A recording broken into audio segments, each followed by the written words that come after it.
Eh bien, nous voici de retour au Palais de Glace à Tampere. Après 6 minutes et quelques 20 secondes de jeu en seconde mi-temps, le score, je vous le donne tout de suite, 30 points pour la France que nous voyons pour l'instant. D'ailleurs, l'Espinasse regardait le panneau de score en même temps que moi-même, alors que l'URSS a 63 points. Vous le voyez, 33 points d'écart. Depuis le début de cette mi-temps, le score est resté inchangé.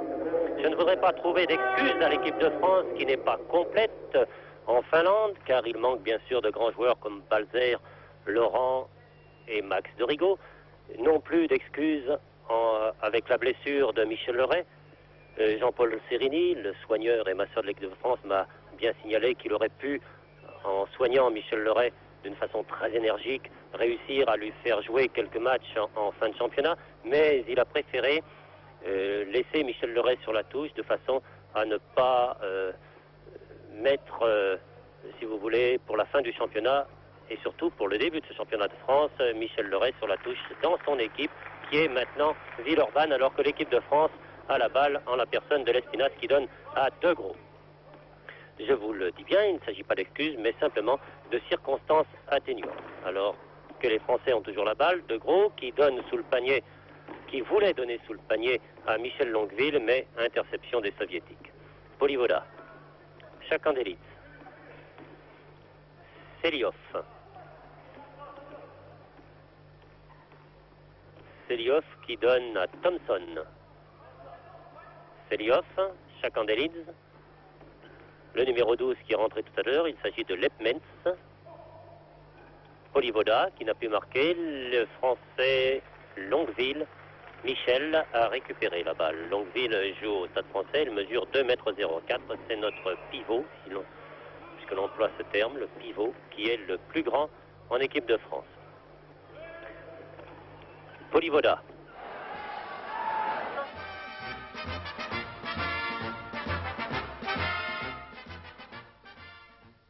Ici, le Parc des Princes, où la deuxième mi-temps de la rencontre Nîmes Olympique Stade de Paris vient de recommencer. Les Parisiens attaquent maintenant vers la droite et l'ambiance ici au Parc des Princes est très houleuse. Vous allez le savoir, vous allez savoir pourquoi dans quelques minutes. Landy, le gardien de but de Nîmes Olympique, dégage. Balle interceptée par Stasiak, le capitaine du Stade de Paris, qui veut donner à son ailier, mais interception de Mézy, qui donne en profondeur à Valls, qui fait une faute ici sur l'arrière parisien et qui marque. Le juge de touche a levé son drapeau pour signaler la faute de Valls sur l'arrière gauche parisien, mais l'arbitre valide le but malgré les protestations des joueurs parisiens qui pendant de longues minutes vont entourer l'arbitre au centre du terrain et qui iront même jusqu'à voir le juge de touche pour lui dire qu'ils reconnaissent le fait qu'il a levé son drapeau pour signaler la faute, mais l'arbitre étant souverain, l'arbitre, monsieur Péka, maintiendra ce but de Valls, marqué donc à la 46e minute, qui permet à Nîmes Olympique de mener par 2-0 en face du Stade de Paris.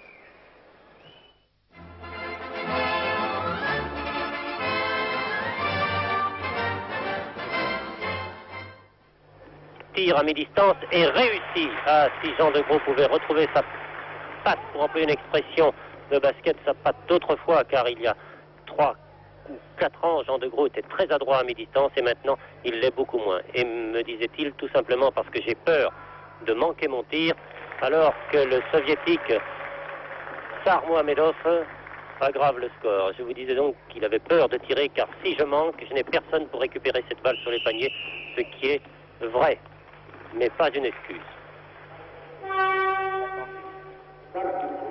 Chakandelitz commet une faute sur Peter, Claude Peter, 20 ans, 1,89 m, et qui joue au Mans. Garçon très influençable et qui a le trac souvent. Au lancer franc, vous le voyez. Premier tir, manqué. Et j'entends De Gros qui dit « c'est rien, Claude, c'est rien ». Deuxième lancer franc. Coup de raquette de Durand, c'est-à-dire une claquette sur la balle qui était au-dessus du panier, qui marque pour la France. 33-68 et bien sûr les Soviétiques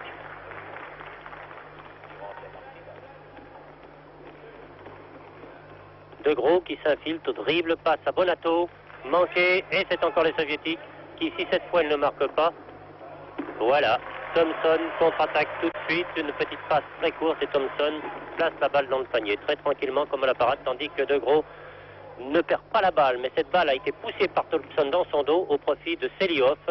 Et maintenant, grosse bousculade, je dis bien grosse bousculade sous le panier. Sarmohamedov a marqué 2 points qui sont accordés et une faute est sifflée à l'encontre de Peter. 4e faute personnelle alors que Jean De Gros sort sur la touche et Alain Gilles rentre. Il me semble que Joël Genet, manager et directeur technique de l'équipe de France, préfère en cette fin de partie, et peut-être même au milieu de cette partie, faire jouer, je ne dirais pas ses réserves, mais ses moins bons joueurs, puisque De Gros est sorti souvent, pour les conserver pour les prochaines rencontres qui sont, je le dirais très franchement, à notre portée. Il s'agit de la Roumanie, pas de la Roumanie, pardon, de la Bulgarie, de la Hongrie, d'Israël. La Hongrie n'ayant encore gagné aucune rencontre, bien sûr Israël et la Bulgarie ont déjà gagné des rencontres. Toutes ces 3 équipes seront très difficiles à battre, car la France, dans ce groupe de tempérés, ne domine aucune équipe de basket, et encore moins les Soviétiques qui nous dominent grandement. Selihoff, qui pour l'instant, je ne dirais pas nous ridiculise, mais le score est éloquent, 78-33. C'est la première fois depuis que je commande du basket que le score est aussi grave, aussi large, en défaveur de l'équipe de France. Bonato se retourne, bras roulés, manqué, sorti au profit des Soviétiques. Thompson court chercher la balle, non pas sur de la glace, mais sur le ciment qui se transforme en patinoire pour le hockey sur glace, car je vous rappelle ici c'était disputé les championnats du monde de hockey sur glace, alors que Sarmohamedov, Alzan, augmente le score. Peter, il reste maintenant 9 minutes de jeu. Durand,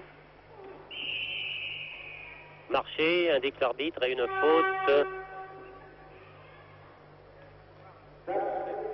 au numéro 7 soviétique, Sarmohamedov. Faute au lancer franc, Peter, alors que 2 changements de joueurs sont demandés par Joël Genet. Bonato et Lespinasse vont s'asseoir et Skoll et Jean-Pierre Stalin rentrent. Le premier est réussi. 2e pour Peter, qui s'applique tout de même malgré la différence de score. Prendra la balle, oui bien sûr, voilà. Les Soviétiques là l'ont perdu. Gilles, baptisé familièrement par ses camarades Gilou, alors que Bonato, lui, porte le surnom de Chouchou à cause de sa chevelure, bien sûr. Skoll, interception, je ne dirais pas involontaire, mais presque, de Skoll, qui a donné un Peter. Et puis maintenant, Gilles, toujours très combatif, Gilles, le meilleur joueur français, je vous le rappelle, un des meilleurs joueurs de champ européens. Belov pour les Soviétiques. Non, la balle a refusé de rentrer. Et une faute pour Peter. 5e faute personnelle pour Peter, qui est obligé de sortir. Je vous le rappelle pour les gens qui ne suivent pas le basket de très près, qu'après 5 fautes personnelles sifflées contre un joueur, sifflées à l'encontre d'un joueur, ce joueur est obligé de sortir.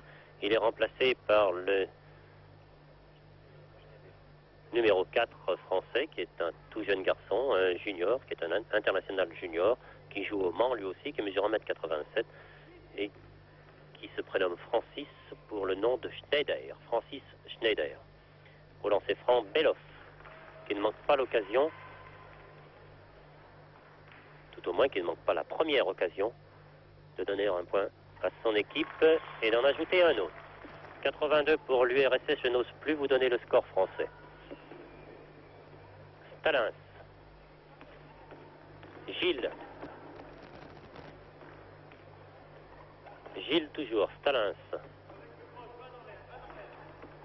Skoll. Stalins. Stalins toujours, interception d'un soviétique, sortie bien sûr pour la France, remise en jeu par Alain Gilles sur Skoll qui se retourne et marque 2 points. Applaudi par la toute petite colonie française. Selihoff, Thomson s'infiltre sous le panier. Et voilà 2 points supplémentaires. Alors il faut bien le dire, la France 36 points, l'URSS 84. Si l'on fait le compte des points marqués par l'URSS, on s'aperçoit que Thomson a marqué 13 points, que Polivoda en a marqué 13, que Chakandelis en a marqué 10, que Paul Ocas en a marqué 11, alors que chez les Français le meilleur marqueur est Alain Gilles avec 11 points, et Jean-Claude Bonato avec 10 points, tandis que le jeune Durand en a marqué 6. Au lancer franc, Selihoff pour l'Union soviétique, alors que j'aperçois Jean de Gros sur la touche qui demande à la table de marque s'il peut rentrer. Et je pense qu'au prochain arrêt de jeu, que voici, Jean de Gros va remplacer Durand.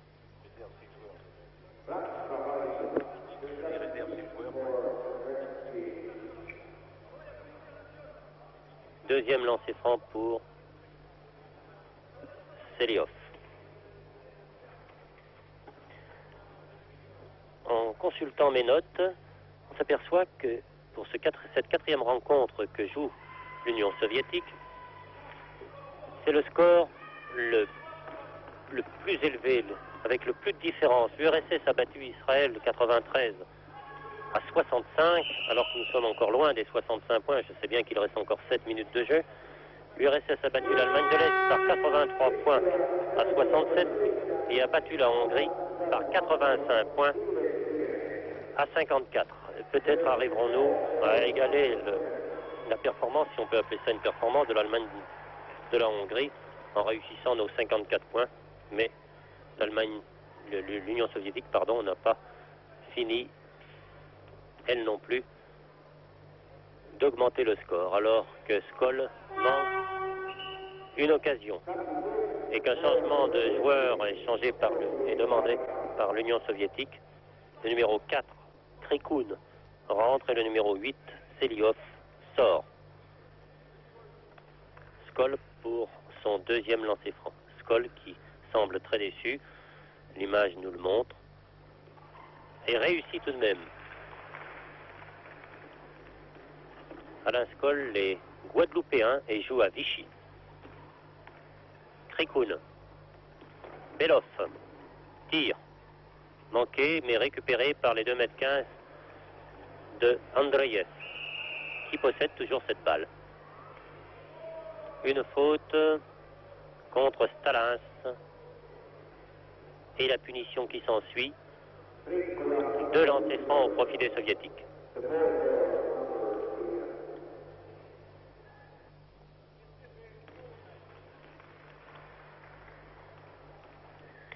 Deuxième tir. Récupéré encore par un soviétique et une faute pour Skoll et encore la punition. Car non seulement c'est une punition sur une faute, mais nous pouvons considérer que la différence de score c'est une punition aussi pour l'équipe de France. Premier tir réussi par Thomson. Le deuxième aussi, 87 à 37.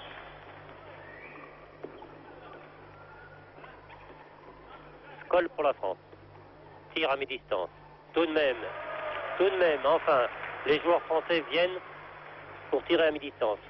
Disent tous, nous n'avons pas de pivot, nous ne pouvons pas jouer sous le panier, et les Français s'efforcent jusqu'à présent de jouer avec leur pivot alors qu'ils n'en ont pas.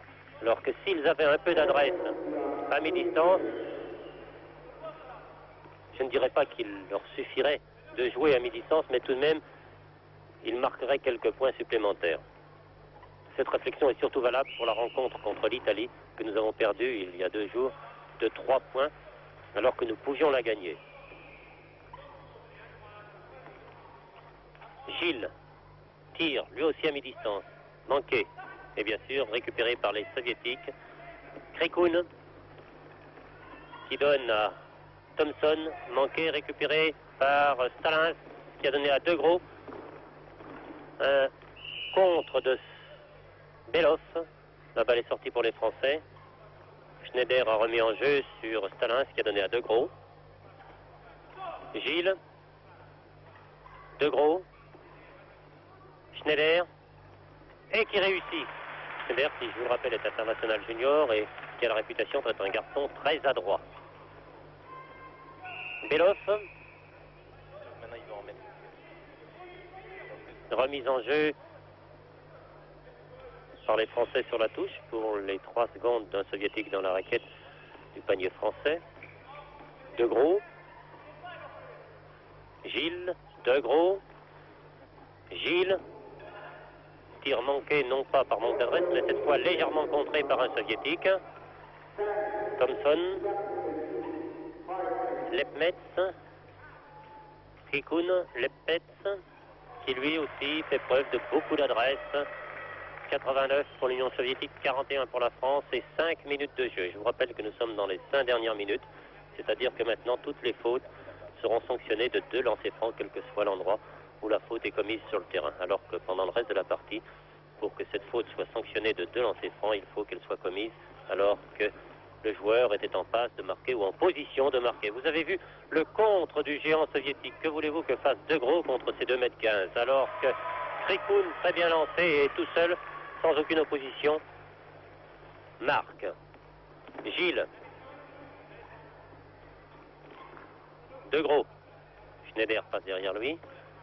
Stalins. Mais les petits Français ne perdent pas courage. On peut employer l'expression ici de petits Français comparativement à leurs adversaires. Krikun et Thompson. Je crois qu'aujourd'hui, l'Union soviétique dépassera les 100 points. Et je crois que c'est la première fois, effectivement, en reconsultant toutes ces notes que nous avons, aucune équipe au cours de ces championnats d'Europe, de ces 15e championnats d'Europe, n'a marqué 100 points. Que ce soit dans le groupe qui joue à Helsinki ou dans le groupe qui joue à Tampere, ici, aucune des 16 équipes n'a marqué 100 points. Et l'Union soviétique est en passe aujourd'hui de réaliser ce score. Alors que Gilles vient de donner à Schneider, qui fait preuve encore une fois d'adresse, il porte le score à 43. 43 pour la France, 93 pour l'Union soviétique. Thompson a pris la balle, le panier est accordé, et une faute pour un Français, 95, une faute pour Schneider, et qu'un changement de joueur est demandé toujours par Joe Genet. Je vois Tassin qui se prépare à rentrer sur le terrain, alors que Jean-Pierre Stalins sort. 43, 95, et vous le constatez, il reste 3 minutes 15 à jouer. La balle au Français, Schneider. De Gros. Ah, non, il a récupéré cette balle in extremis. Skoll, oui, il devrait marquer là, Skoll. Voilà qui est fait. 45 pour la France. Belov, tout seul, qui a passé à Andreev, qui a marqué lui aussi. Tassin. De Gros, qui tire, manqué. Tassin récupère. Très combatif, le petit Tassin qui diminue l'écart. 47 pour la France. Pour l'Union soviétique, 3 points, et c'est le score de 100 points. Krikun, qui a tenté de passer, et une faute pour Jean De Gros, notre capitaine, qui écope là sa première faute personnelle. Au lancer franc, Krikun.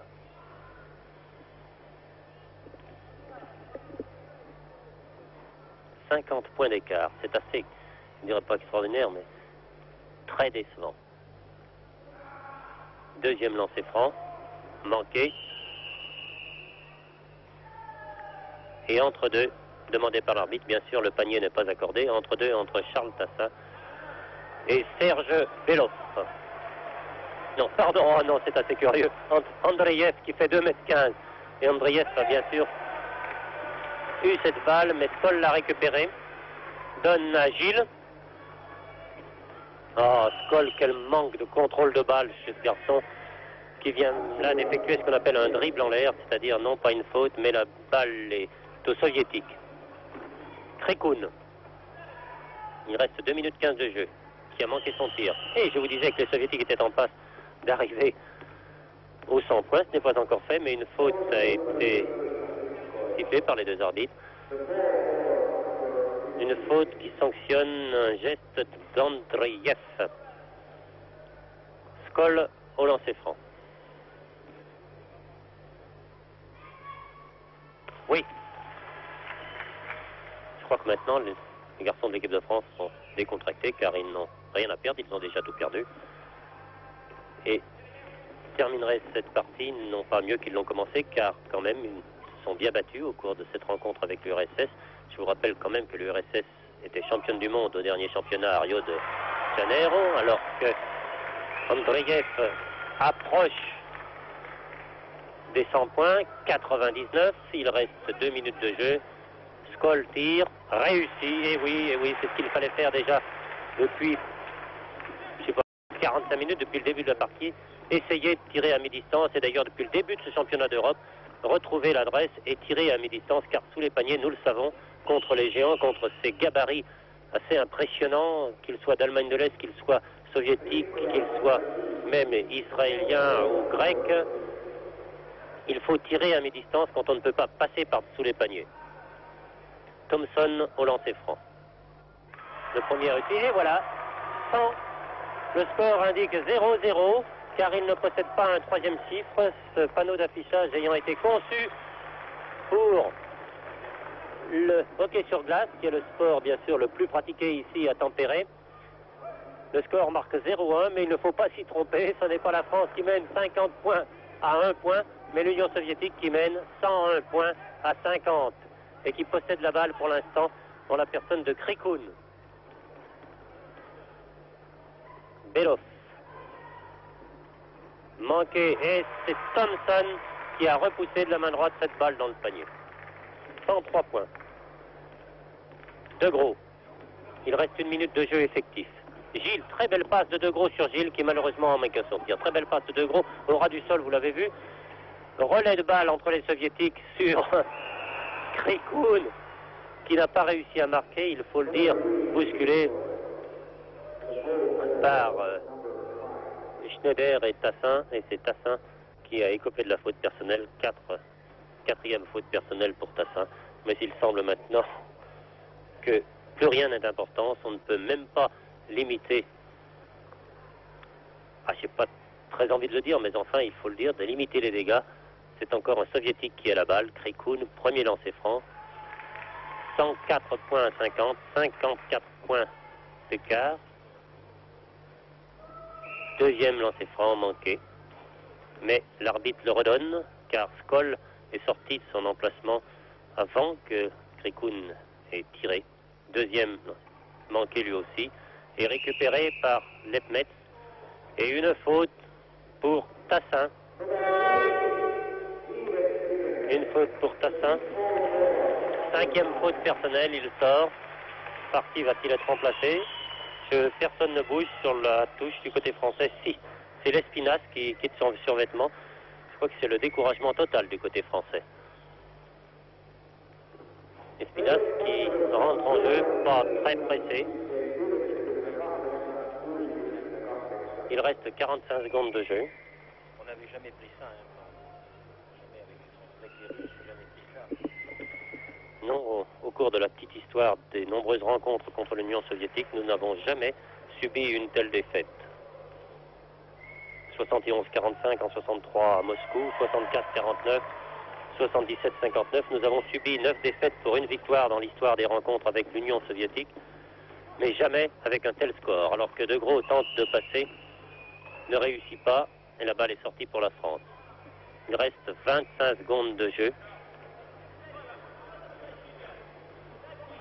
Il m'est difficile de garder l'antenne. Je souhaiterais presque la rendre à Paris tout de suite, sans attendre le score final, car nous savons maintenant que la France a perdu cette rencontre, mais pour le principe, il en faut connaître le score, alors que De Gros la balle la donne à Gilles, sur l'Espinasse qui tire, réduire le score.